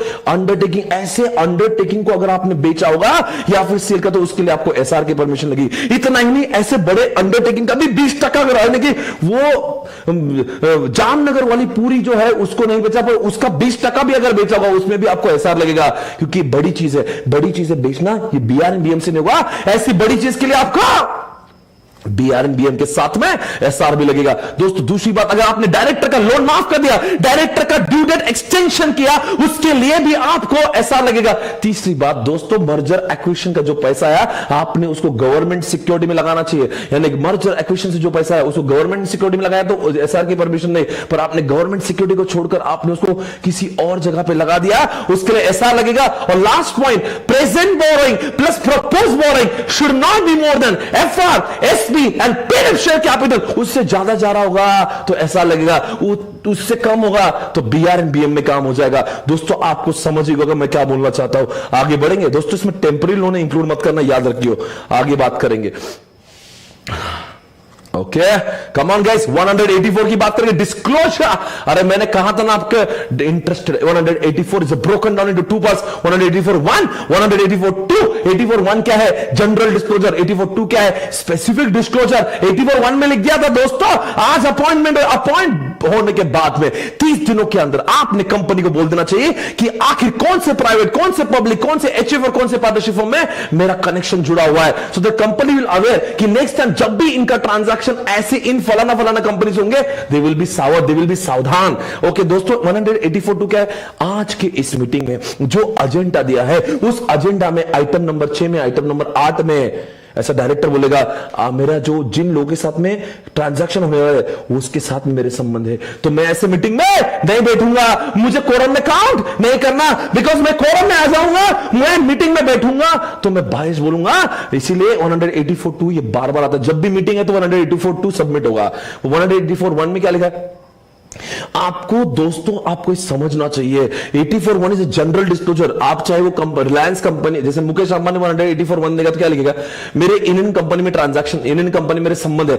हालांकि रिलायंस कंपनी उन कंपनी के साथ में ट्रांजैक्शन करे ना करे, 184 में 1 में देना पड़ेगा। 184(2) में हम लोग वही देते हैं जिनके साथ में आज के मीटिंग में ट्रांजैक्शन होने वाला, मैं उसमें संबंध रखता हूं। दोस्तों आपसे एक सवाल मैं पूछना चाहूंगा, 184(2) में कब कहेंगे आपके संबंध है? अगर मान लो उधर के, जैसे कि एग्जांपल मुकेश अंबानी किसी भी पार्टनरशिप फर्म में पार्टनर है, किसी भी पार्टनरशिप में पार्टनर तो वो बोलेगा मेरे इससे कनेक्शन है। कोई भी एचयूएफ है उसमें अगर मेंबर है तो वो बोल देगा भाई मैं उससे संपर्क में हूं, मेरी वो इंटरेस्टेड पार्टी है। या फिर मान लीजिए कोई भी प्राइवेट लिमिटेड पब्लिक लिमिटेड में मुकेश अंबानी या मुकेश अंबानी के साथ के दूसरे डायरेक्टर डायरेक्टली इनडायरेक्टली अपने लीडर्स के साथ में 2% से ज्यादा अगर उधर होल्ड कर रहे होंगे तो कह देगा भाई मैं इंटरेस्टेड हूं। या फिर मान लो 2% से ज्यादा नहीं दोस्तों, उधर दूसरी कंपनी में वो प्रमोटर है, दूसरी कंपनी में मैनेजर है, तो कह देगा भाई मैं उधर इंटरेस्टेड हूं। अगर आज के मीटिंग में इनमें से किसी में ट्रांजैक्शन हुआ तो वो मीटिंग में बैठेगा नहीं, और अगर वो मीटिंग में बैठा तो उसको फाइन तो लगेगा ही और ट्रांजैक्शन भी वॉइडेबल हो जाएगा। आगे बढ़ेंगे 188 के, अरे कितना बड़ा सेक्शन है 188 section broken into two parts. One is related party, one is a transaction. Transaction कौन से भाई? 60 ट्रांजैक्शन। पहले ट्रांजैक्शन सेल उसमें लीज भी लिखा है ऑफ एक्चुअली क्या लिखा है मूवेबल गुड्स एंड यहां पे लिखा है, यानी कि वो इनडायरेक्टली वो मूवेबल की बात करते हैं। और दूसरा ट्रांजैक्शन को होता है वापस सेल्स एंड डिस्पोजल, जो लीज लिखा है वो प्रॉपर्टी लिखा है, वो एक्चुअली में इमूवेबल होता है। तीसरी बात कौन सी लिखी है? सर्विसेज प्रोवाइड करना। चौथी बात कौन सी लिखी? लीज पे देना। पांचवी बात एजेंट बना देना। और सिक्स बात कौन सी लिखी? Place of profit. और सातवीं बात कौन सी लिखी मालूम क्या? सातवीं बात कौन सी लिखी? प्लेस ऑफ प्रॉफिट नहीं, आपकी बात तो लिख दिया अंडरराइटिंग कमीशन। ये 60 ट्रांजैक्शन अगर रिलेटेड, ये जो इतने देखो यहां पे स्क्रीन पे, ये इन रिलेटेड पार्टीज के, आपने सभी ने इसको पढ़ा होगा, अच्छे से पढ़ना बिकॉज ये रिवीजन चल रहा है। ये 60 ट्रांजैक्शन, ये जो मैंने अभी पढ़ा, देखो मैंने ये 60 ट्रांजैक्शन जो यहां पे पढ़ा, अगर वो इन रिलेटेड पार्टीज के साथ में हुआ तो सेक्शन 188 विल बी एप्लीकेबल। अगर दोस्तों ये 60 ट्रांजैक्शन हुए और अन्य लोगों के साथ में हो रहा है, 188 विल नॉट बी एप्लीकेबल। दोस्तों और बात रखना, इन लोगों के साथ में अगर आपने ऑर्डिनरी कोर्स ऑफ बिजनेस में कोई ट्रांजैक्शन किया होगा और आर्म लेंथ प्राइस दिया होगा तो उस केस में दोस्तों 188 विल नॉट बी एप्लीकेबल। दोस्तों याद रखना, रिलायंस कंपनी का जियो का सिम कार्ड मुकेश अंबानी को दिया गया है। वैसे आप कहेंगे तो आरपीटी नहीं बच्चों, अगर आम लेन प्राइस चार्ज की होगी उतना ही सिम कार्ड का पैसा लिया मुकेश जी से जितना आम साधारण व्यक्ति से लिया जाता है, हम लोग कहेंगे आम लेन प्राइस है। उस केस को 188 का सेक्शन एप्लीकेबल नहीं है। दोस्तों 188 का जो अगर मान लो ये रिलेटेड पार्टीज है और ये 60 ट्रांजैक्शन आ गए तो आपको 188 विल बी एप्लीकेबल, जिसमें लिखा है जिसमें कुछ अगर एक सर्टेन एक्सटेंट तक गया तो बीआरएनबीएम, उसके ऊपर का तो बीआरएनबीएम तो लगेगा ही, आपको ओआर भी लगेगा। भाई और बहनों मुझे आपसे बात करना है, ध्यान से सुनना। यहां पे लिखा है अगर मान लो 10% टर्नओवर, 10% टर्नओवर, 10% टर्नओवर, 10% टर्नओवर, अरे क्या लिख रहा है? 3 बार टर्नओवर है। कौन से टर्नओवर? अगर मूवेबल का टर्नओवर, अगर वो लीज पे दिया तो 10% टर्नओवर, या फिर अगर वो सर्विसेज प्रोवाइड करने वाली कंपनी तो 10% टर्नओवर, पर अगर वो प्रॉपर्टी यानी कि इमोबल की बात करते तो उसको 10% ऑफ नेटवर्थ। ये क्या बोले सर? पूरे कंपनी का टर्नओवर 100 करोड़ है और आपका जो सेल हो रहा है वो 11 करोड़ का हो रहा है, यानी कि कंपनी के टर्नओवर के 10% से ऊपर हो रहा है। यहां पे बीआरएमबीएम तो लगेगा ही, ओआर भी लगेगा। इस तरह से आपको समझना है, इसकी इन लिमिट के अंदर रहा तो बीआरएमबीएम से का, उसके ऊपर बीआरएमबीएम तो लगेगा, ओआर भी लगेगा, बिकॉज ये ट्रांजैक्शन बहुत बड़े नेचर का हो जाएगा। और दोस्तों यानी कि मुकेश अंबानी ने क्या किया? अपने ही बेटे को अंडरराइटर कमीशन बना दिया। और हालांकि वैसे भी शेयर्स बिकने वाले थे पर उसको बोला नहीं मेरे बेटे के वैसे शेयर बिके और उसको 1% कंपनी का नेटवर्थ 100 करोड़ है और उसको 1 करोड़ तक के पैसे दे रहे तो बीआरएमबीएम से चलेगा, उसके ऊपर देना है तो उसको ओआर भी पास करना पड़ेगा। और दोस्तों एक डायरेक्टर था, वो डॉक्टर था, वो डायरेक्टर भी था, हॉस्पिटल में डायरेक्टर का पैसा अलग मिलता था। डायरेक्टर का एज ए डायरेक्टर 197 में जो पैसा मिलता है उसके लिए 188 लगेगा, पर उसको प्लेस ऑफ प्रॉफिट वो बोलता है डॉक्टर भी और मुझे सर्जरी का भी पैसा चाहिए, ऐसे समय पे 2.5 लाख रुपए पर मंथ मिलाना तो उसको बीआरएमबीएम, और उसके ऊपर गया तो उसको ओआर भी लगेगा। तो ये समझ ऐसी, और अगर मान ली बीआरएमबीएम और ओआर में से कोई कंडीशन फुलफिल नहीं की ना तो ये ट्रांजैक्शन वॉइडेबल हो जाएगा। और अगर गलती से इसका फायदा किसी डायरेक्टर को हुआ होगा तो उसको इंडेमनिफाई करके देना पड़ेगा। मैं आपसे एक बात पूछना चाहता हूं दोस्तों, आपको समझना पड़ेगा, एक काम है ओमनीबस अप्रूवल, एक काम है 177 में ऑडिट कमेटी। अगर जब भी रिलेटेड पार्टी ट्रांजैक्शन का कोई भी ट्रांजैक्शन होगा बीआरएनबीएम के साथ में ऑडिट कमेटी का अप्रूवल जरूर लगेगा और ऑडिट कमेटी हर ट्रांजैक्शन में लगेगा। दोस्तों इसका मतलब 1 रुपए का ट्रांजैक्शन से लेके उस लिमिट तक कोई भी ट्रांजैक्शन हो रहा होगा या लिमिट के ऊपर भी कर रहा होगा तो बीआरएनबीएम तो ऑडिट कमेटी लगेगा, पर लिमिट के ऊपर गया तो आपको बीआरएनबीएम भी लगता है, ऑडिट कमेटी का अप्रूवल भी लगता है और साथ साथ में आपको और भी लगता है। सर ऑडिट कमेटी हर बार आएगी, हर बार ट्रांजैक्शन करते हो? नहीं, ऑडिट कमेटी बोलेगी मैं आपको करता हूं, आज हमने सब कुछ पढ़ लिया, इतने अमाउंट तक, इतने ट्रांजैक्शन होने तक आपको अलग से अब हम बार बार आके अप्रूवल नहीं देंगे, उसको कहते हैं हम लोग ओमनी बस अप्रूवल देंगे, ताकि बार बार ऑडिट कमेटी, देखो बोर्ड ऑफ डायरेक्टर तो रोज आते हैं पर ऑडिट कमेटी रोज क्यों आएंगे? तो इसलिए ऑडिट कमेटी का तकलीफ बचाने के लिए ओमनिबस अप्रूवल था कि एक बार में ही सबको एक बार बोल दिया उन्होंने, एक अमाउंट डिसाइड कर दिया, तो उस लिमिट तक वापस जाने तक वापस से ऑडिट कमेटी की अप्रूवल लेने की जरूरत नहीं है। आई थिंक ये सब कुछ मैंने समझा है, ये रिवीजन चल रहा है और मुझे उम्मीद है कि आप भी थोड़ा सा पढ़कर आए और अब एक आध दो चीजें बीच में छूट सकती है, ऐसे मत देखना कैसे छूट गया भाई, रिवीजन चल रही है, मजा के क्या। 187 की बात करते हैं, कंपनी का हर असेट कंपनी के नाम पे होना चाहिए दोस्तों, पर कभी कभी ऐसे कुछ इंसिडेंट हो सकते हैं जहां पे कंपनी का असेट किसी और के नाम पे होता है, वो भी चलता है। अगर मान लीजिए कंपनी ने बैंक के नाम पे कुछ शेयर्स किए होंगे ताकि वो डिविडेंड कलेक्ट कर सके, अलाउड है। कभी कभी कंपनी ने अपने शेयर्स किसी या अपनी प्रॉपर्टी किसी और के नाम पे की होगी, किसी बैंक के नाम पे, ताकि वो लोन ले सके, मॉर्गेज, वो अलाउड है। कभी कभी हो सकता है अपने कंपनी के शेयर्स, एग्जांपल प्राइवेट लिमिटेड नहीं बेच पा रहा है, एसबीआई बोलता मैं तुम्हारे शेयर्स बेच के दूंगा, आप मेरे नाम पे कर दो, तो 6 महीने के लिए मैक्सिमम वो प्राइवेट कंपनी एसबीआई के नाम पे शेयर रखेंगे तो अलाउड है। और लास्ट में लिखा दोस्तों, पूरे दुनिया का यूनिवर्सल प्रॉब्लम है कि they are the what, come on, they are what, come on guys, they are the registered owner and they are the beneficial owner, they are not the registered owner. यानी कि एक company के shares उसके नाम पे नहीं होते, वो एनएसडीएल के नाम पे होते हैं। तो लॉ में क्या लिखा है, अपनी प्रॉपर्टी अपने नाम पे होना चाहिए, पर ऐसा हकीकत में एनएससी बीएससी में होता ही नहीं। We are just the BO, we are not the RO. तो दोस्तों ये भी, और एक 5वीं कंडीशन है, कभी कभी एक कंपनी जैसे होल्डिंग कंपनी है, वो उसकी होली ओन सब्सिडरी कोई है, तो उसका उस होली ओन सब्सिडी का वो अकेला ही शेयर होल्डर हो जाएगा। पर होली ओन सब्सिडी को तो 7 होना चाहिए, कम से कम 7 शेयर्स तो लगेंगे। इसलिए 7 की पूर्तता करने के लिए वहां पे अलग से 6 और शेयर होल्डर डालना पड़ते हैं। हालांकि होल्डिंग कंपनी अकेले ही उसका ओनर है, पर वो 6 जबरदस्ती दूसरे लोगों को भी घुसेड़ता है, हालांकि वो ओनर नहीं है, पर ये अलाउड है बिकॉज स्टैट्यूटरी लिमिट को कंप्लीट करना है। अगर मैं बात करता हूं दोस्तों आपके साथ में 189 की, 189 is the mashup of section number 184 and 188। दोस्तों 184 में जो आपने जो ट्रांजैक्शंस की है हर बार, हाँ आज की मीटिंग में मेरे ये ट्रांजैक्शन है उसमें मैं इंटरेस्टेड हूं, वो सारा डेटा 189 में मेंटेन हो, इसको बोलते हैं एमबीपी 4। और 188 में पूरे साल भर में जितने आरपीटी हुए उसका डेटा भी 189 में स्टोर होना चाहिए। 189 कहता है MB4 में 184(2) का, 188 का, और साथ साथ में 184(1) में जो जनरल डिस्क्लोजर दिए उसका भी डेटा पूरा मेंटेन होना चाहिए। कंटिन्यूसली इसको अपडेट करना चाहिए, ये सीएस के कस्टडी में होना चाहिए। और एक बार जब एंट्री हो गई, सीएस ने ऑथेंटिक किया, तो अगली बार जब बोर्ड मीटिंग होगी, बोर्ड ऑफ डायरेक्टर ने सभी ने इसको अप्रूव करना चाहिए। It should be open for inspection to all the members. General meeting में तो उसको लेकर ही आना चाहिए, सब लोग उसको देख सके, इसीलिए ये सारी चीजें यहां पे लिखी हुई है। उसके बाद में अगर हम लोग बात करते दोस्तों 180, अरे लोन भाई, डायरेक्टर को लोन नहीं देना, डायरेक्टर को लोन देना अलाउड नहीं, ऐसा लिखा है। डायरेक्टर के रिश्तेदार को अलाउड नहीं। पार्टनरशिप फर्म, डायरेक्टर जिसमें पार्टनर है ऐसी पार्टनरशिप फर्म को नहीं, और डायरेक्टर जिस पार्टनरशिप फर्म में पार्टनर है उस पार्टनरशिप फर्म के पार्टनर को भी देना अलाउड नहीं। ऐसी कोई भी जगह पर आपको लोन देना अलाउड नहीं। यानी कि अर्थात डायरेक्टर को लोन दो ही मत, उसके रिलेटिव को लोन मत, डायरेक्ट नहीं है, अगला बात ही नहीं, पर आप दे सकते हो। अगर डायरेक्टर दूसरे डायरेक्टर जिस बॉडी कॉर्पोरेट में है, यहां पे लिखा है देखो, इनको अलाउड नहीं। वो अगर आपको देना ही है, अगर आपको देना ही है तो वो दे सकते हैं। अगर आपने क्या पास किया हो, आपने यहाँ पे कुछ चीजें, मैं आपको बताता हूँ क्या करना है। यहाँ पे देखो, यहाँ पे अलाउड ही नहीं है, पर ऐसा कभी कभी दे सकते हैं। मैं आपको दिखाता हूँ कब दे सकते हो, मैं आपको दिखाता हूँ लोन सीखा। पर ऐसा कोई लिखा any firm in which any such director relative partner, ये तो अलाउड हो गया। ये डायरेक्टर कंपनी, ये है गिविंग लोन टू एमडीडब्ल्यूटी। हाँ, पर आपको मैं दिखाना चाहता हूँ कुछ केसेस है बॉडी कॉर्पोरेट को लोन दिया, यानी कि इंडिविजुअल कैपेसिटी में अगर देना है तो अलाउड ही नहीं, पर बॉडी कॉर्पोरेट को देना है, डायरेक्टर को खुद को नहीं मिल रहा, बॉडी कॉर्पोरेट को दे रहे हैं। वो मैं कंडीशन दिखाऊंगा, आप सभी को मालूम भी होगा, उनको देना अलाउड है। पर वो देना भी कब अलाउड है, अगर एसआर पास हुआ। क्या पास हुआ? एसआर। क्या पास हुआ? एसआर।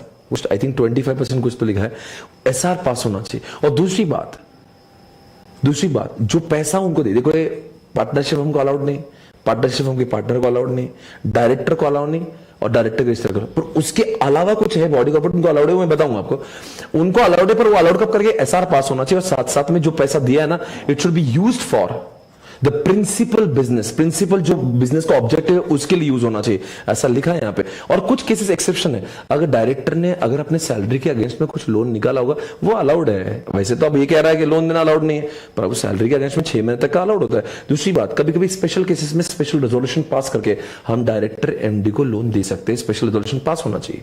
साथ साथ में जब भी लोन देंगे जस्ट मेक श्योर गवर्नमेंट का जो इंटरेस्ट रेट होता है ना, वो इंटरेस्ट रेट यहां पे उनको एप्लीकेबल हो जाना चाहिए, ऐसा लिखा है यहां पे। उसके बाद में इन्होंने सी और डी जरा बहुत अजीब सा लिखा है, वो मेरे को एक्चुअल में होना नहीं चाहिए, पर पता नहीं लॉ मेकर से कुछ गलती हुई है। उसने क्या बोला है कि होल्डिंग कंपनी अपने होली ओन्ड सब्सिडरी को लोन नहीं दे सकता, गारंटी नहीं दे सकता, सिक्योरिटी नहीं दे सकता, एलजीएस कुछ नहीं दे सकता, नहीं दे सकता। अगर आप कहेंगे तो लोन तो डायरेक्टर लिखा है, वो तो होली ओन्ड सब्सिडरी, वो बोल रहा है अगर दोनों का डायरेक्टर कॉमन होगा, यानी होल्डिंग का डायरेक्टर होली ओन्ड का डायरेक्टर कॉमन है, उस केस में होली ओन्ड कंपनी अपने होली ओन्ड सब्सिडरी को, होल्डिंग कंपनी अपने होली ओन्ड सब्सिडरी को ना लोन दे सकता है, ना गारंटी, ना सिक्योरिटी, अगर कॉमन डायरेक्टर है।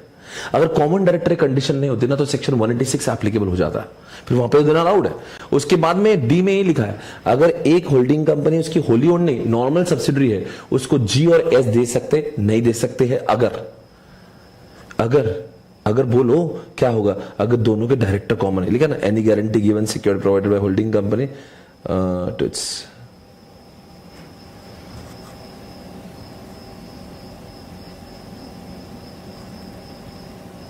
Okay. I hope it is done, this section is over, 185 is over. ये मैंने सब कुछ सही बोला है, आगे बढ़ते हैं। Oh my God, this is the last. हो गया। Come on guys, everybody, welcome back section number 190। दोस्तों जब भी कोई एम्प्लॉय हमारी ऑर्गेनाइजेशन में आता है तो उससे कॉन्ट्रैक्ट साइन होना जरूरी है। एमडी डब्ल्यूटीडी भी हमारे एम्प्लॉय होते हैं, उनसे भी कॉन्ट्रैक्ट साइन हुआ होगा, या फिर उनके साथ में कॉन्ट्रैक्ट नहीं एमओयू तो साइन होगा। ऐसे कॉन्ट्रैक्ट और एमओयू हमारी ऑर्गेनाइजेशन के रजिस्टर्ड ऑफिस पे होना चाहिए, हमारे मेंबर को ओपन फॉर इंस्पेक्शन होना चाहिए। और दोस्तों प्राइवेट लिमिटेड को एप्लीकेबल नहीं है, दैट्स ऑल, खत्म हो गया। अगली बात करेंगे दोस्तों 191 की। 190 और 202 में कुछ कनेक्शन है। 202 में जो लॉस ऑफ ऑफिस है वो ऐसा होता है कि एक बंदे को हमने निकाल दिया, उसके बदले में एक्स को निकाल दिया, उसके बदले में वाई को लाया, तो बस उसको कॉम्पेंसेशन देना चाहिए। तो वहां पे लिखा है maximum 3 years and all that.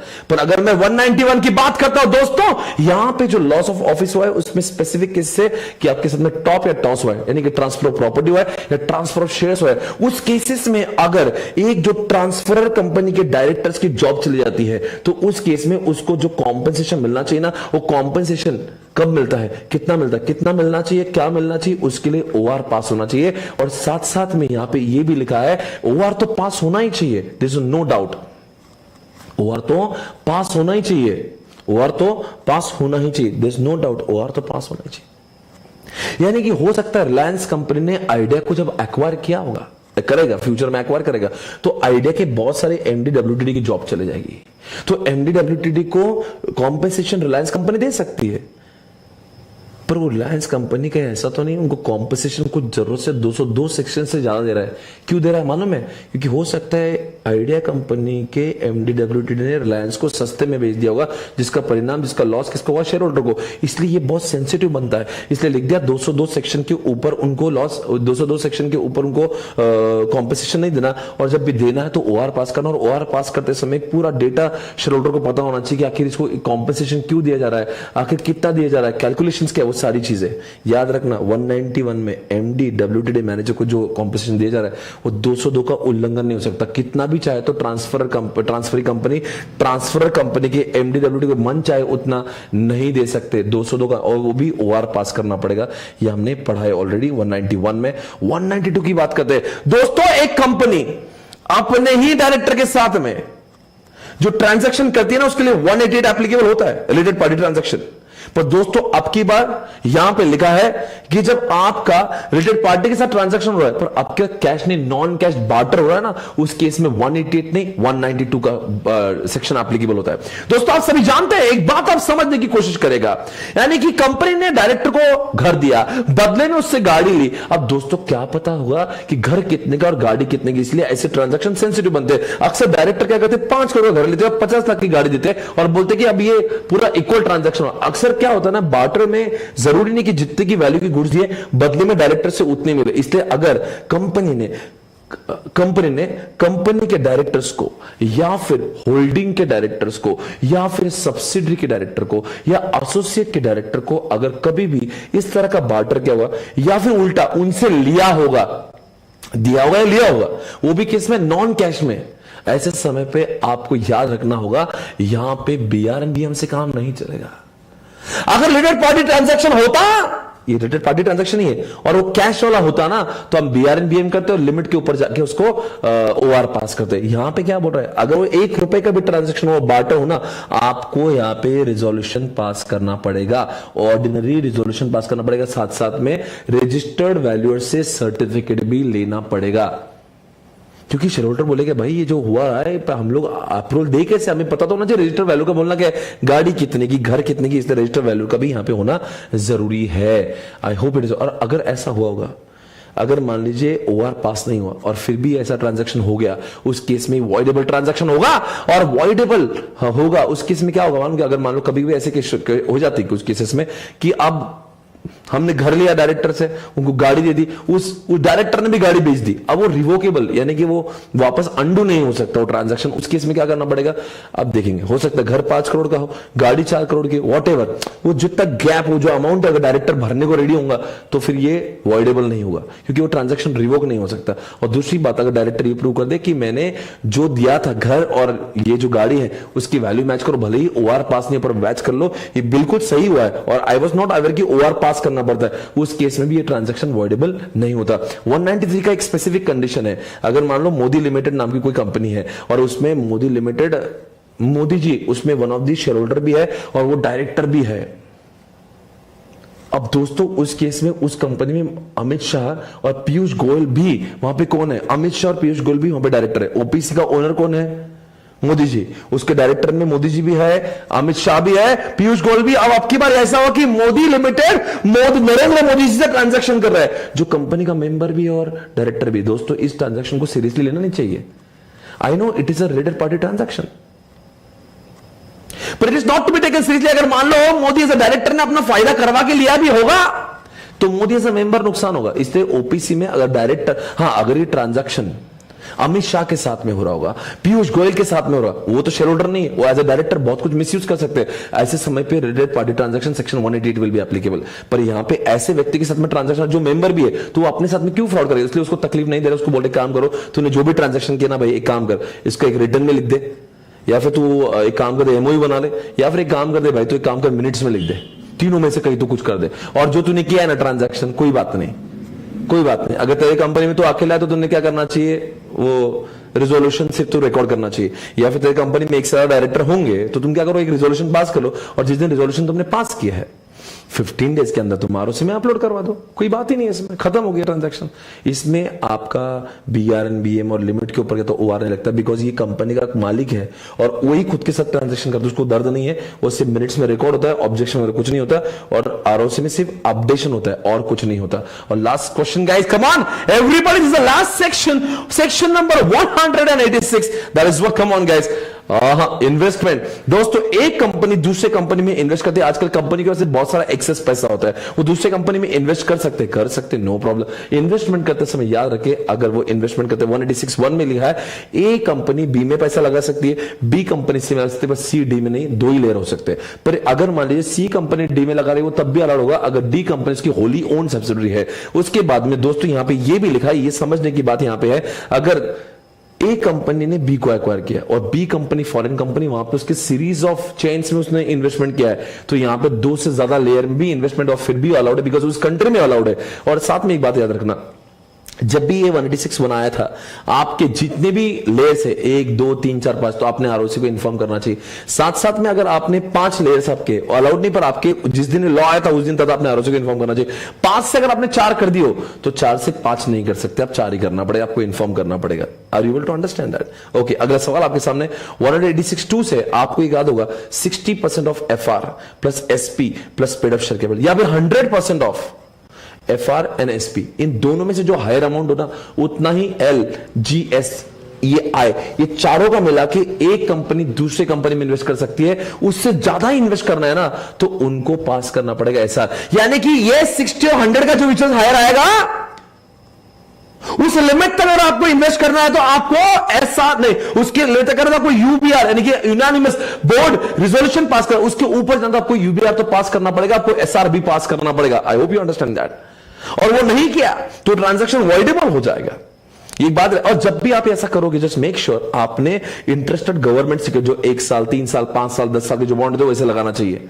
पर एक सेक्शन 8 कंपनी में अगर 26% से ज्यादा अगर पैसा अगर गवर्नमेंट ने दिया हुआ है और वो पैसा रिसर्च डेवलपमेंट की किसी काम के लिए यूज कर रही सेक्शन 8 कंपनी, तो उसके लिए इंटरेस्टेड ये फॉलो करने की जरूरत नहीं है। उसके बाद में ये जितना भी पैसा एक कंपनी दूसरी कंपनी देती है ना, उसके एक रजिस्टर मेंटेन होना चाहिए, इसका नाम है MBP2। जब भी ट्रांजैक्शन हुआ तो क्रोनोलॉजिकल ऑर्डर में लिखा होना चाहिए, 7 दिन के अंदर अपडेट हो जाना चाहिए CS के कस्टडी में। जब जितना भी ट्रांजैक्शन होगा, चाहे वो लोन का हो, गारंटी का, सिक्योरिटी, पूरा मिला के जब भी कोई ट्रांजैक्शन होगा तो आपने वहां पे एंटर कर देना चाहिए। उसके बाद में यहां पे लिखा हुआ है कुछ जिन लोगों का धंधा ही है, जैसे बैंक है, इंश्योरेंस कंपनी, NBFC, जिनका धंधा ही है, जिनका प्रिंसिपल बिजनेस ही इन्वेस्टमेंट का होता है, तो ऐसे लोगों को ये सेक्शन एप्लीकेबल नहीं है, क्योंकि अगर वो हर बार बोलेंगे जब भी इन्वेस्टमेंट करना यूबीआर पास करो, that won't be possible. Come on, I hope you understand this what I am saying.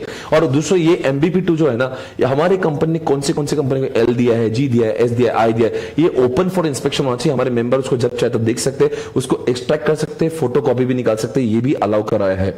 I think this is over guys, this is also. तो एक बार दोस्तों सारे सेक्शन नंबर को रिवाइज करते हैं। 173 आप सभी जानते हैं, हम लोग यहां पे बोर्ड मीटिंग की बात करते हैं। 174 हम लोग नोटिस की बात करते हैं। 174 कोरम की आते हैं। 175 रिजोल्यूशन बाय सर्कुलेशन। 176 दोस्तों अपॉइंटमेंट में अगर वैलिड डिस्क्वालिफाइड होगा तो उसने किए हुए काम सारे वैलिड मानते हैं।